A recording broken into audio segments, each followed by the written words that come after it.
Matindi ang naging labanan sa hard court para makuha ang natitirang dalawang spot sa Final Four ng NCAA Season 99 Men's Basketball. Sa unang laro kahapon, panalo ang EAC Generals laban sa Benilde Blazers. Final score 77-69.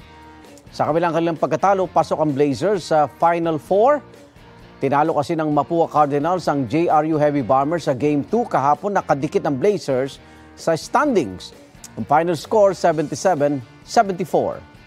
Ang mga koponan na maglaban sa semifinals, Mapua Cardinals po, LPU Pirates, San Beda Red Lions at Benilde Blazers. Maghaharap pa bukas ang San Sebastian Golden Stags at Arellano Chiefs at ang San Beda Red Lions at Letran Knights para sa mga natitirang laro sa elimination round. Igan, mauna ka sa mga balita. Mag-subscribe sa GMA Integrated News sa YouTube. Sa mga kapuso abroad, subaybayan nyo kami sa GMA Pinoy TV at sa www.gmanews.tv.